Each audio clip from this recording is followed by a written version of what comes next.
राबड़ी देवी के सरकारी बंगले को खाली कराए जाने के मामले पर आरजेडी की ओर से भवन निर्माण विभाग को पत्र लिखकर सवाल किया गया कि जेडीयू सांसद संजय झा और देवेश चंद्र ठाकुर को बिहार सेंट्रल पुल के मकान किस नियम के तहत आवंटित किए गए।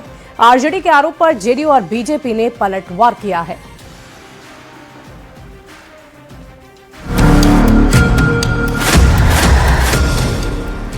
करीब एक महीने पहले भवन निर्माण विभाग ने राबड़ी देवी को पटना का 10 सर्कुलर रूट बंगला खाली करने का नोटिस दिया था। एक महीने बाद भी बंगला तो खाली नहीं हुआ, लेकिन सियासत बदस्तूर जारी है।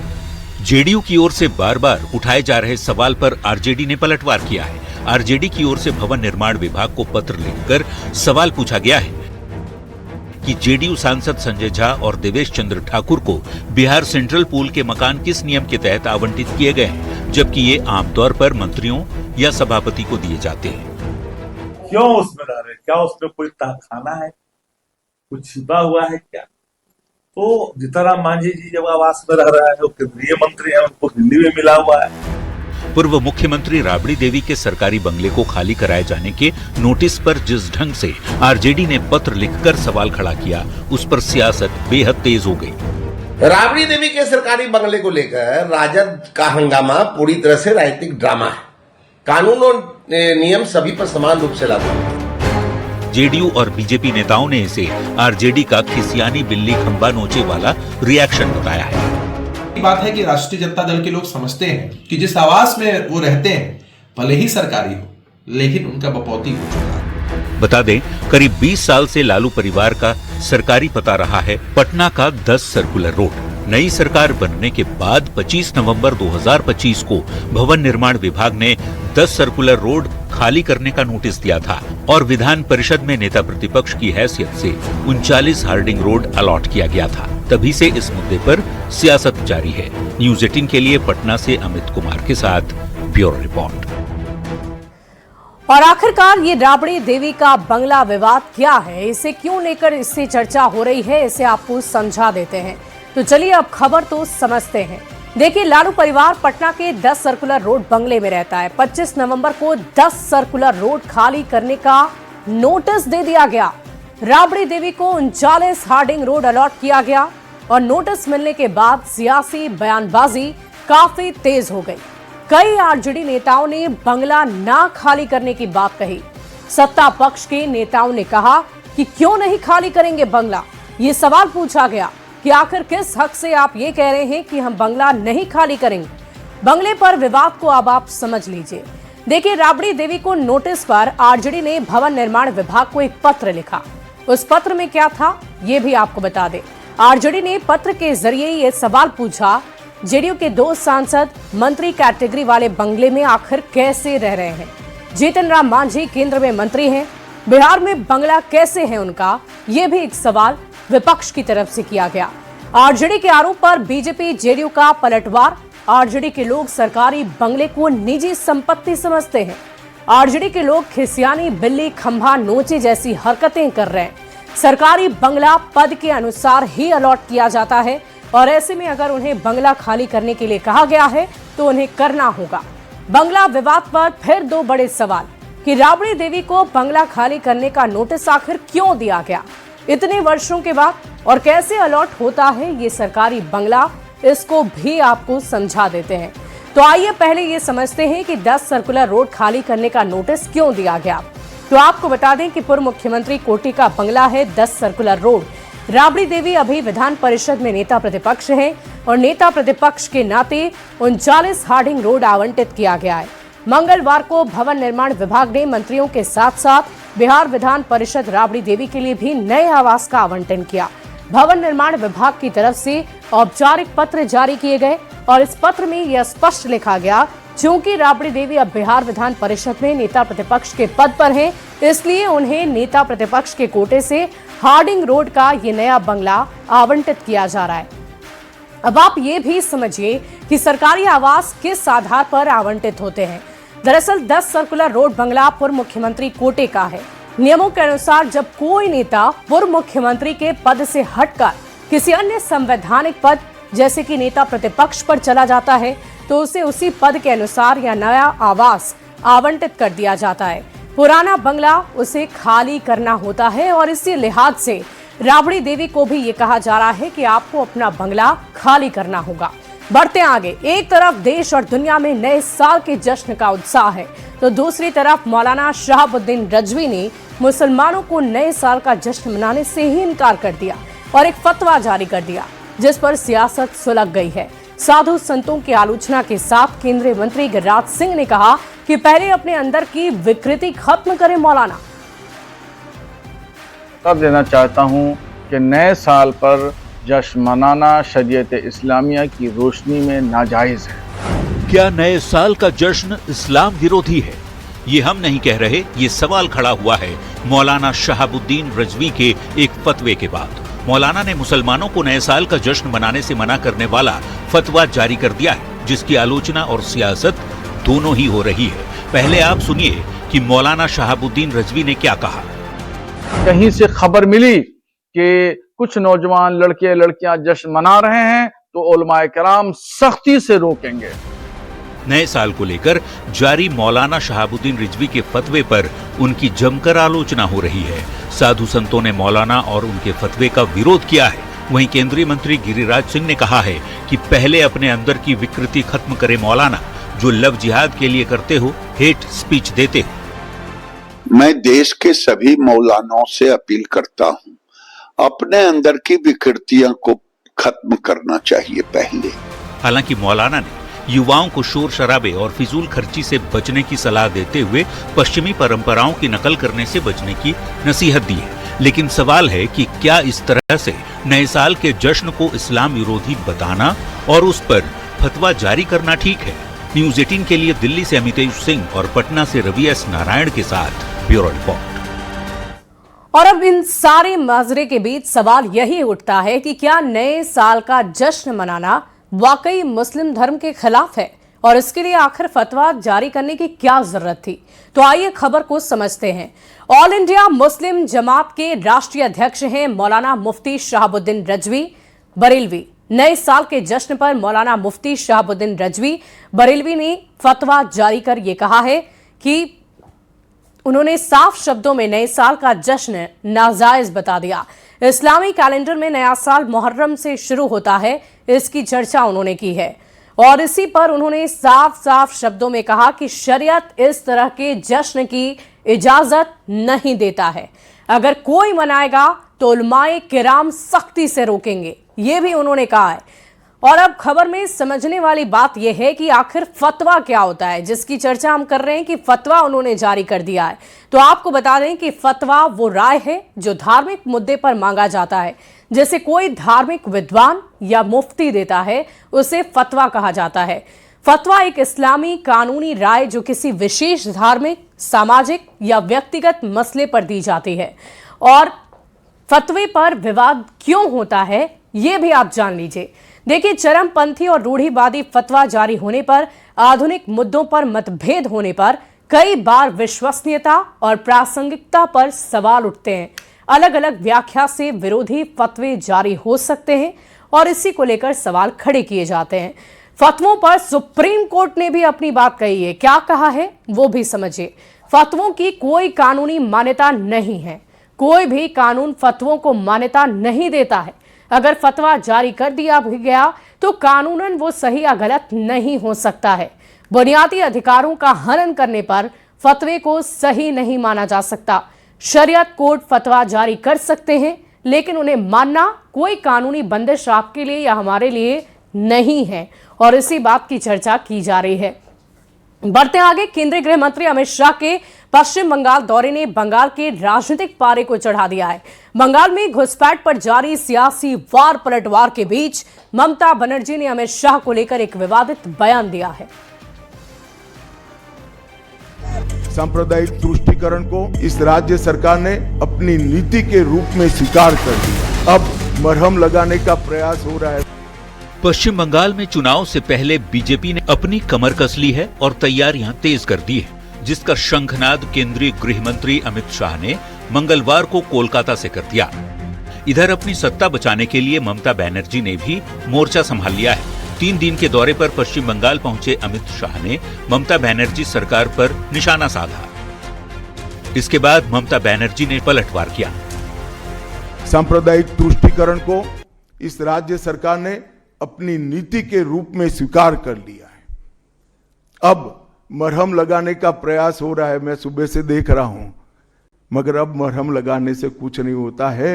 हृदय पर, बंगाल की हिंदुओं के हृदय पर घाव इतना गहरा बैठ गया है कि कोई मरहम काम नहीं आएगा। হ্যাঁ, আমাকে অনেকে বলে আমি অ্যাপিজমেন্ট করি।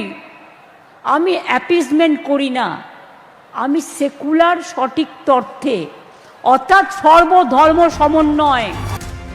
गृहमंत्री अमित शाह ने कट मनी और भ्रष्टाचार का मुद्दा भी उठाया और ममता सरकार को कटघरे में खड़ा करने की कोशिश की। 2022 के बंगाल चुनाव में भी बीजेपी ने पूरा दमखम लगाया था। बीजेपी बंगाल में सरकार तो नहीं बना पाई, लेकिन कांग्रेस और लेफ्ट को बहुत ज्यादा पीछे छोड़ते हुए राज्य की दूसरी सबसे बड़ी पार्टी बन गई। इस बार बंगाल का मोर्चा खुद अमित शाह ने संभाल रखा है, जिसकी वजह से प्रदेश का राजनीतिक तापमान बढ़ता जा रहा है।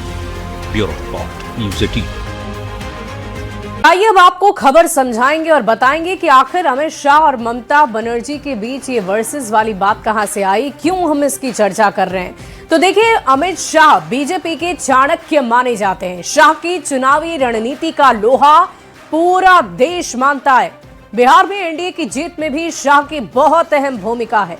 कुछ राज्य तो ऐसे हैं जहां अब भी बीजेपी की सरकार नहीं है। जहां बीजेपी की सरकार नहीं है उसमें एक राज्य बंगाल भी है। और बार बार आपने प्रधानमंत्री को भी कई मंचों से इसका जिक्र करते हुए सुना होगा कि इस बार बंगाल पे फतह करके रहेंगे। 2026 में पश्चिम बंगाल में विधानसभा के चुनाव होने हैं और पश्चिम बंगाल में खुद अमित शाह ने मोर्चा संभाल रखा है। अमित शाह 3 दिन के बंगाल दौरे पर हैं। अमित शाह के बंगाल पहुंचते ही सियासी माहौल गर्मा गया। अब खबर तो समझिए। दरअसल शाह ने घुसपैठ पर ममता सरकार को घेरा तो ममता बनर्जी ने शाह को लेकर विवादित बयान दे डाला। अमित शाह ने यह दावा किया कि बीजेपी बहुमत के साथ सरकार बनाएगी।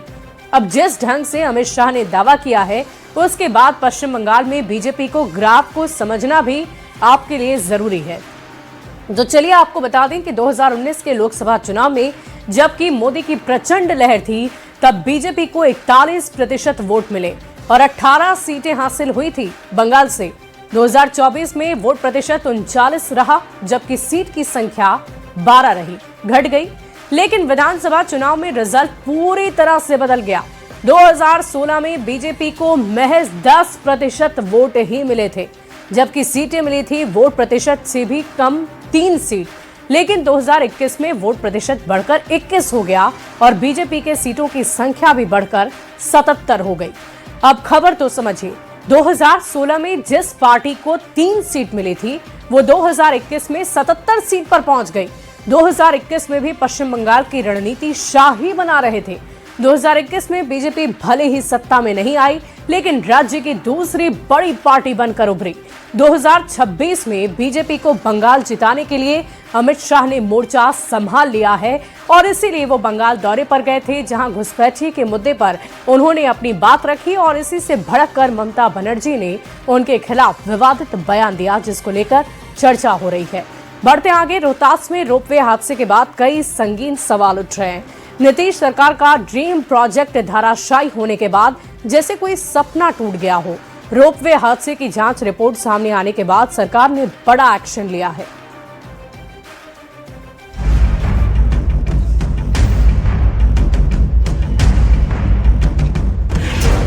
कैमूर पहाड़ी पर बन रहा ये वही धराशायी रोपवे है जिसके टूटने के बाद सरकार की जमकर किरकिरी हुई। 26 दिसंबर को ट्रायल के दौरान ही रोपवे धराशायी हो गया। जड़ से उखड़ गए लोहे के खंभे, आड़े तिरछे लटके हुए केबिन और दूर तक जमीन पर पसरी मोटी मोटी रस्सियां। ये किसी सपने के टूटने जैसा था। रोपवे टूटने के बाद जमकर सियासत हुई। विपक्ष ने इसे भ्रष्टाचार का रोपवे बताया तो सरकार ने जांच के आदेश दे दिए। जांच पूरी होने के बाद सरकार ने बड़ा एक्शन लिया। सरकार ने प्रोजेक्ट इंजीनियर और जूनियर इंजीनियर को सस्पेंड किया। निर्माण कंपनी को भी ब्लैकलिस्ट किया। इसलिए हम लोगों ने ये संवेदक की भी लापरवाही माना है जो हमारे एक तो कनीय अभियंता हैं और जो परियोजना प्रोजेक्ट के इंजीनियर हैं, ये दोनों की भी लापरवाही हम लोगों ने प्रथम दृष्टया में पाया है। न्यूज 18 ने रोपवे गिरने की खबर बेहद प्रमुखता से चलाई थी। 26 दिसंबर को ट्रायल के दौरान रोपवे टूट गया था। ताश के पत्तों की तरह टावर जमींदोज हो गए थे। खंभों के साथ सारे टावर जमीन पर आ गए। पर्यटन को बढ़ावा देने के लिए इस ड्रीम प्रोजेक्ट को शुरू किया गया था। 13 करोड़ 65 लाख की लागत से इसको बनाया जा रहा था। साल 2019 में सीएम नीतीश ने इसका शिलान्यास किया था। नए साल के मौके पर इसके लोकार्पण की तैयारी चल रही थी। रोपवे हादसे की जांच पुल निर्माण निगम की है। रोपवे हादसे की जांच पुल निर्माण निगम ने की। जांच रिपोर्ट में ठेकेदार और विभाग के इंजीनियर दोषी पाए गए। सरकार ने प्रोजेक्ट इंजीनियर और जूनियर इंजीनियर को सस्पेंड कर दिया। रोपवे निर्माण कंपनी को भी ब्लैक लिस्ट कर दिया गया। रोपवे के धराशायी होने के बाद कई तरीके के सवाल उठ रहे थे, लेकिन सरकार ने तय समय में एक्शन लेकर साफ संदेश दिया है कि लापरवाही और भ्रष्टाचार को बर्दाश्त नहीं किया जाएगा। न्यूज 18 के लिए सासाराम से अजीत कुमार के साथ पटना से शैलेंद्र कुमार की रिपोर्ट। और नीतीश कुमार के इस ड्रीम प्रोजेक्ट के साथ हुए हादसे के बाद क्या कार्रवाई की गई, उसे आपको समझाते हैं। देखिए, रोपवे हादसे पर कार्रवाई में सबसे पहले जांच रिपोर्ट में ठेकेदार और विभाग के इंजीनियर को दोषी पाया गया है। प्रोजेक्ट इंजीनियर और जूनियर इंजीनियर सस्पेंड किए गए। रोपवे निर्माण कंपनी को ब्लैकलिस्ट तक कर दिया गया है। इसके अलावा आपको बता दें कि रोपवे हादसे पर कैसे कैसे एक्शन लिया गया। रोहतास में बन रहा रोपवे सरकार का ड्रीम प्रोजेक्ट है। रोहतास में पर्यटन को बढ़ावा देने के लिए इसे शुरू किया गया था और नए साल में इसे लोगों को सौंपना भी था। उद्घाटन के पहले ही रोपवे का टूटना बहुत बड़ी बात थी। हादसे को विपक्ष ने इसे घेरा भी, इस पर सवाल भी उठाए, सरकार पर सवाल उठाए। सरकार ने इस मामले को गंभीरतापूर्वक लिया। जांच के बाद तुरंत एक्शन लिया, कार्रवाई की गई। रोपवे हादसे पर एक्शन के जरिए सरकार ने संदेश भी दे दिया है कि भ्रष्टाचार और लापरवाही बर्दाश्त नहीं की जाएगी और ये साफ साफ एक्शन से नजर आ रहा है। बढ़ते आगे, बिहार में अब जमीन के घूसखोर दुश्मन नहीं बचेंगे। डिप्टी सीएम विजय सिन्हा ने यह साफ कर दिया है कि उनका एक ही मकसद है, भूमि सुधार को आगे बढ़ाना। सरकारी जमीन पर कब्जा करने वाले, गलत तरीके से रसीद कटवाकर म्यूटेशन करने वाले माफिया और अधिकारी की अब खैर नहीं है।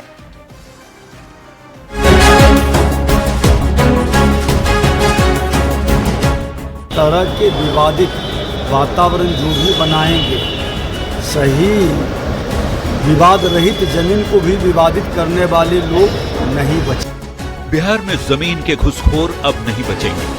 जमीन लूटने वाले माफिया और उन्हें शह देने वाले अधिकारियों पर अब एक्शन तय है। राजस्व और भूमि सुधार मंत्री विजय कुमार सिन्हा एक्शन मोड में हैं। विजय सिन्हा एंग्री मैन की भूमिका में नजर आ रहे हैं। भरी सभा में अधिकारियों को लताड़ और फटकार के बाद राजस्व सेवा संघ ने सीएम नीतीश को पत्र लिखकर डिप्टी सीएम के जन कल्याण संवाद को रोकने की मांग की थी, लेकिन अधिकारियों की नाराजगी का विजय सिन्हा पर कोई असर नहीं दिख रहा।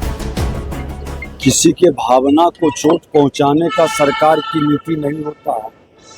सरकार की नीयत साफ है, भूमि सुधार को आगे बढ़ाना, जनता के हित में काम करना। विजय सिन्हा ने साफ कर दिया है कि उनका एक ही मकसद है, भूमि सुधार को आगे बढ़ाना। सरकारी जमीन पर कब्जा करने वाले, गलत तरीके से रसीद कटवाकर म्यूटेशन करने वाले माफिया और अधिकारी अब नहीं बचेंगे। तरह के विवादित वातावरण जो भी बनाएंगे, सही विवाद रहित जमीन को भी विवादित करने वाले लोग नहीं बचे। तो स्वस्थ होना होगा, विभाग को स्वस्थ कर देंगे तो सब स्वस्थ हो जाएंगे। डिप्टी सीएम विजय सिन्हा अधिकारियों पर क्या बरसे? उन्हीं के विभाग के अधिकारियों ने उनके खिलाफ ही मोर्चा खोल दिया। राजस्व सेवा संघ ने सीएम नीतीश को पत्र लिखकर डिप्टी सीएम के कार्यक्रम पर रोक लगाने की मांग की, लेकिन विजय सिन्हा ने साफ कर दिया है कि सबको स्वस्थ होना ही होगा। विजय सिन्हा लगातार अधिकारियों को फटकार लगा रहे हैं, लापरवाह अफसरों पर एक्शन ले रहे हैं। जन कल्याण संवाद में deputy CM, CO, DCLR, ADM किसी को भी छोड़ नहीं रहे। ऐसे में बड़ा सवाल है कि जमीन के घुसखोर दुश्मन पर कार्रवाई से क्या प्रॉब्लम है? न्यूज 18 के लिए पटना से धर्मेंद्र कुमार की रिपोर्ट। और हमारे इस खास